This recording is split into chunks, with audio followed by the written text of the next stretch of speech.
The struggling South African economy has suffered two major blows, with two ratings agencies further downgrading the country into junk status.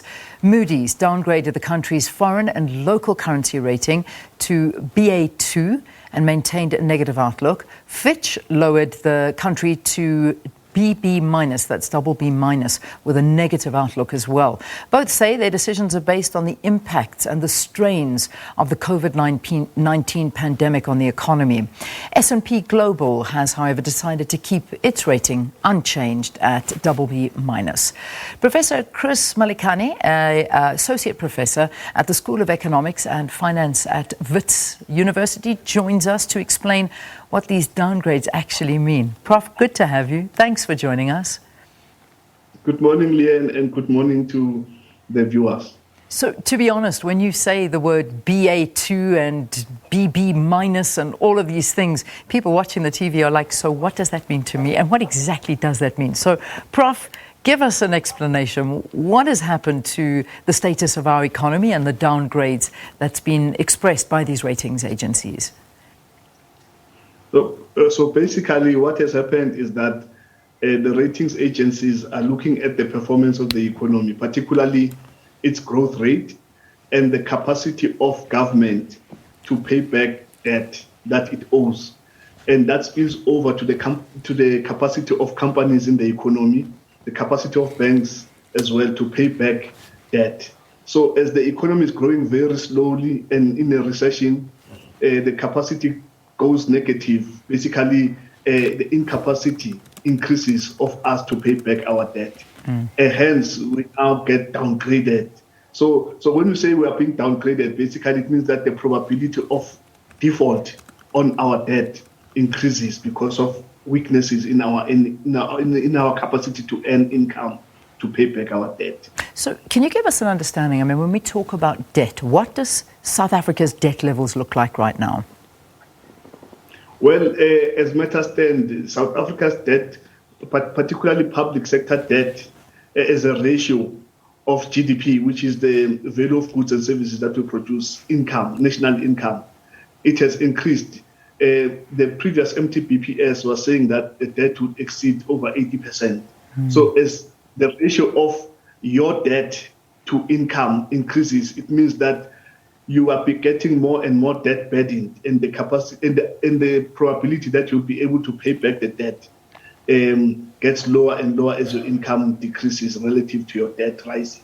Yeah, and that's a big deal, because that was obviously at the center, as you mentioned, of these ratings agencies speaking to us. And I mean, you've got the likes of Moody saying basically that our debt ratio could reach 93.3% at the end of this year. You've got Fitch saying 94.8%. However, there are other projections from our government saying 80% or over 80, as you were saying. But I mean, these levels are exceptionally high. And I mean, where are we usually as a country in terms of debt? Is this much higher than we usually are? Yes, well, it's very high by historical standards. But when you look at other countries, South Africa's debt to GDP ratio is not that high. The issue here is that the ratings agencies are looking at the vulnerabilities of the South African economy and its ability to pay back the debt, even if the debt levels are relatively low by international standards. But because of the weaknesses in our economy, because our economy is very much dependent on mineral exports, the global economy is not doing well. So all that feeds into the vulnerabilities of our economy to pay back the debt.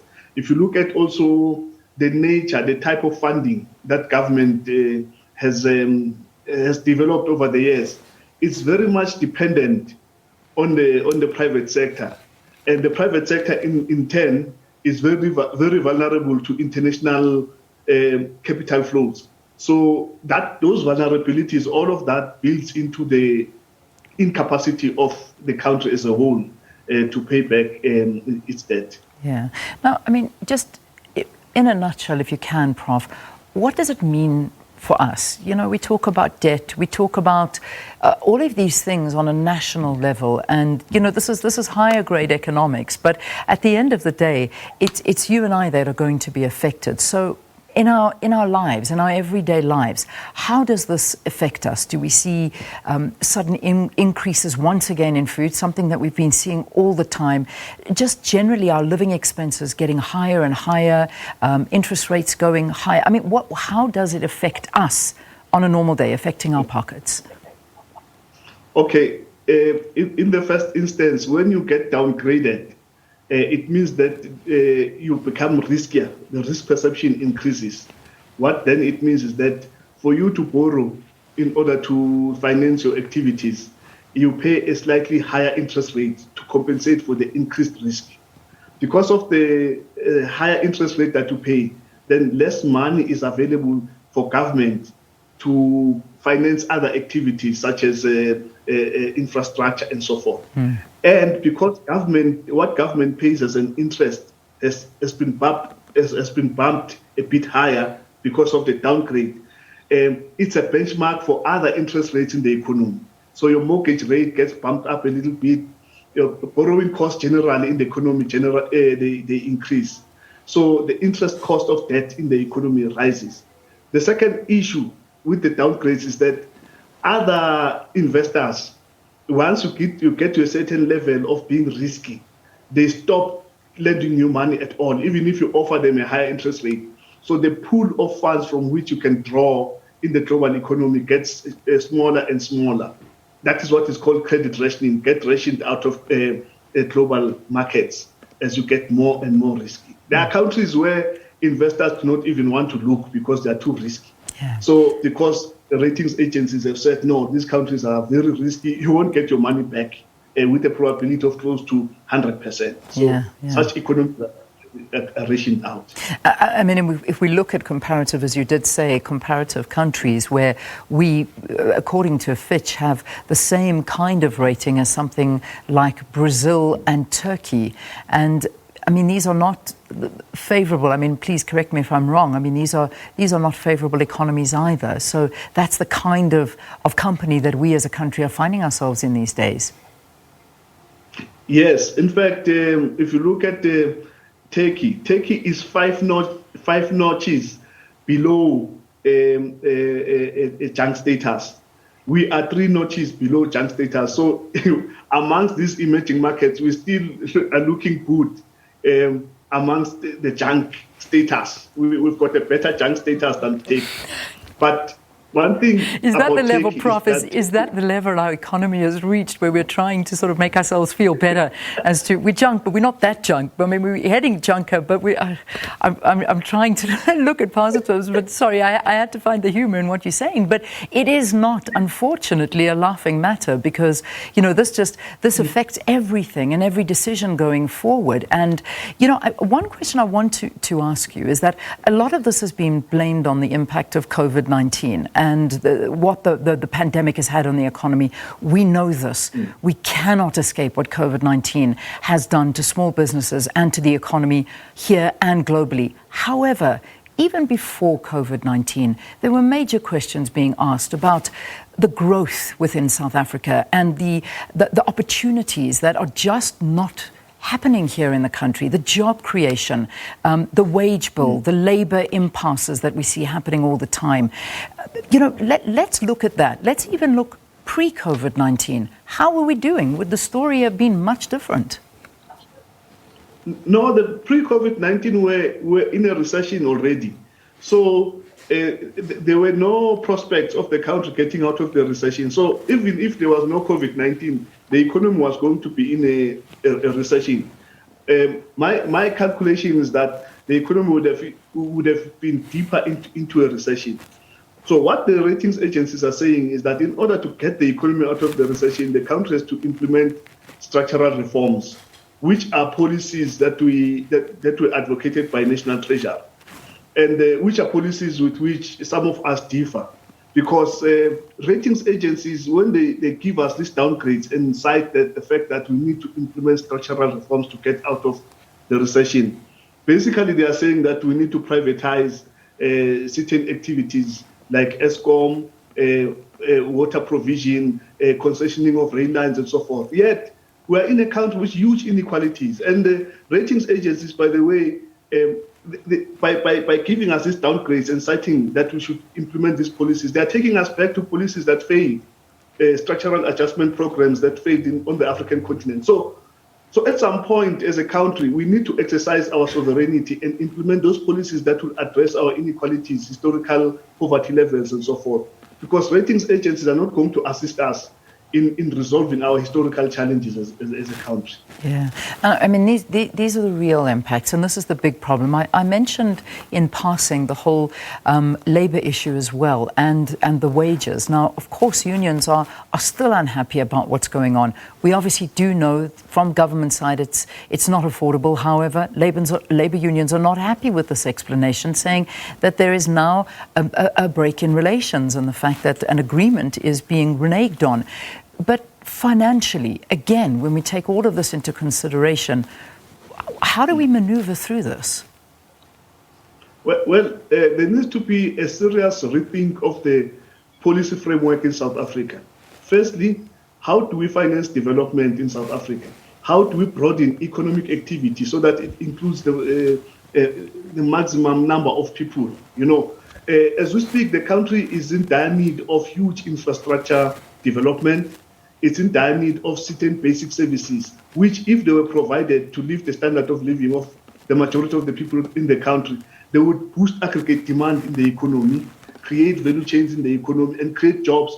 And that is going to spiral into further expansion of the tax base and address the very same debt problem that we are facing. But there's no political will to even think of a new macroeconomic framework that we can use. And we can learn from countries such as India, even Brazil. They've got innovative ways of financing development, which South Africa is not even considering. You know, what would those ideas be, Prof? I mean, give us an idea of what is it that India is doing? What can we learn from them? For an example, you know, the Reserve Bank of India has got a fund to support education, an education fund. They've got a fund to support infrastructure. They've got a direct fund to support agriculture and industrialization, where you have a situation where Indian DFIs, development finance institutions, are getting funding directly from the Reserve Bank and allocating funding to entrepreneurs on the ground on an affordable and cheap basis, thereby stimulating economic activity and job creation on the ground. In South Africa, on the other hand, you have a situation where development financing is largely dependent on private sector banks who put high markups and are not sensitive to the fact that we need a developmental mode of financing in South Africa. I mean, the Reserve Bank has been lowering interest rates. The repo rate is now around 3%, right? But look at the prime lending rate is at 7%. It's too high. The banks have not been reducing that gap between the repo rate and the prime lending rate. They still have the huge spread. So in other ways, the banks have not come up to the party to reduce the cost of funding in order to boost economic activity in the economy. And that's again, as we were saying, the effect that it has on you and I. We are not seeing the measures that perhaps government or the Treasury are putting in place. It's just not filtering down to us, and that's a problem. I just want to ask you very quickly on a closing note. I know I asked you before the interview if you saw all of the things that were going on social media with the finance minister asking about a national airline, whether we need it, whether or not that is something that South Africa should even have. But, you know, this is a little bit late down the line, especially to be asking a question when we spent so many billions on trying to save this airline. But I'm not going to ask you about that necessarily, but what I am going to speak to is about, do we perhaps have our priorities wrong as a country? When we look at the economic status that we're in, the fact that we're not producing jobs, the fact that unfortunately we are dealing with a lot of corruption, a lot of misspent funds that we will never get back, unfortunately, and people are suffering for that. Do we perhaps need to reprioritize the things that we invest in as a country? Well, the country's priorities are fine because I mean, if you look at the economic recovery strategy that was presented by the president, it talks about massive infrastructure rollout. It's all the good things. The problem is, how do you achieve a massive infrastructure rollout with a macroeconomic framework that is defeating the same purpose? So the issue is in the macroeconomic framework. How do we fund these things? And how do we draw people into economic activity? How do we increase the skills base of the economy? All these things, they require an aggressive developmental way of thinking than what is currently the case at the level of policy in the country. Prof, thanks for talking to us. It was really always a pleasure having a conversation with you.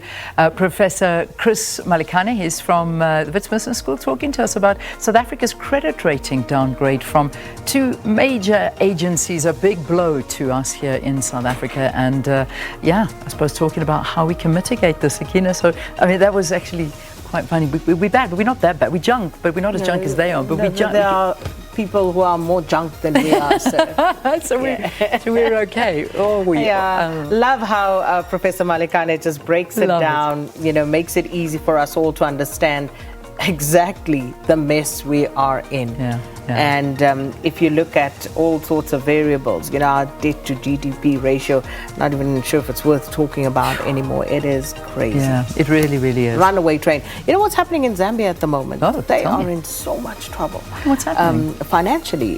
Talking about exactly the same sort of things that we're talking about, and where there are no takers anymore for your bonds, and all of these things. It all just comes to a head. I don't know what we should be doing, honestly. But Professor Malikane is correct, as someone like Duma Kubule, who says that we cannot carry on the same trajectory. No. What we have been doing for the past 26 years has not worked. So can we try something different, please? Well, and that's the note we'll leave it on this morning. So we have to say goodbye to our SABC 2